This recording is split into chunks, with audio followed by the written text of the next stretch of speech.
Loyola கல்லூரி முன்னாள் மாணவர்கள் மற்றும் பண்பாடு மக்கள் தொடர்பகம் கருத்து கணிப்பு.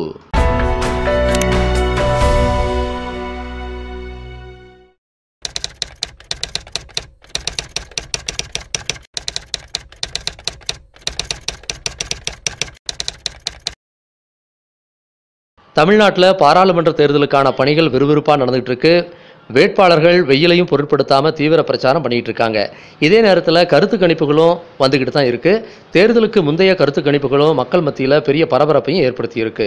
அந்த வகையில் லயோலா கல்லூரி முன்னாள் மாணவர்கள் மற்றும் பண்பாடு மக்கள் தொடர்பகம் இணைந்து நடத்திய மக்களவை சட்டமன்ற இடைத்தேர்தல் கருத்து கணிப்பில் திமுக மட்டும் தனித்து 15 தொகுதிகளில் வெற்றி பெறும்னு தெரிய வந்திருக்கு. மார்ச் 17ஆம் தேதியிலிருந்து ஏப்ரல் மாதம் 3ஆம் தேதி வரைக்கும் 16 நாட்களாக 40 தொகுதிகள்லையும் 4 குழுவாக பிரிஞ்சு மக்களின் எண்ண ஓட்டத்தை அறிஞ்சிக்க லயோலா கல்லூரி முன்னாள் மாணவர்கள் கள ஆய்வு நடத்தியிருக்காங்க.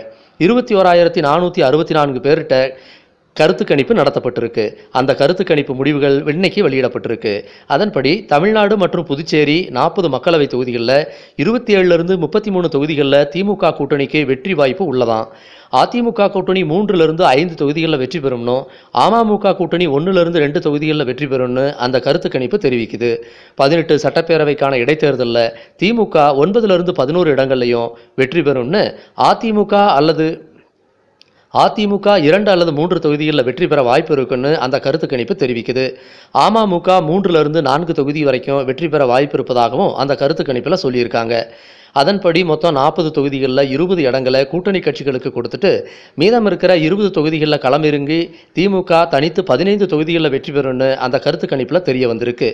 அது என்னென்ன தொகுதிகள்னா வட சென்னை, தென் சென்னை, மத்திய சென்னை, ஸ்ரீபெரும்புதூர், காஞ்சிபுரம், அரக்கோணம், தருமபுரி, கள்ளக்குறிச்சி, சேலம், நீலகிரி, பொள்ளாச்சி, திண்டுக்கல், கடலூர், தஞ்சாவூர், தூத்துக்குடி.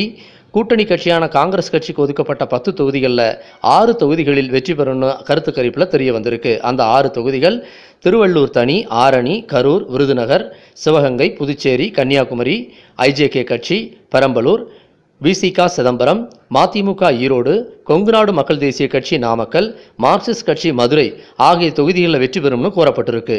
இழுபறியில் இருக்கிற 7 தொகுதிகளில் சிலவற்றில் திமுக கூட்டணி வெற்றி பெறும்னு சொல்லப்பட்டிருக்கு. இது போன்ற கருத்து கணிப்புகள் இப்போ அரசியல் வட்டாரத்தில் பெரிய பரபரப்பையும் ஏற்படுத்தி இருக்கு. அதே நேரத்தில் திமுக கூட்டணி கட்சியினரிடையே உற்சாகத்தையும் ஏற்படுத்திடுச்சு.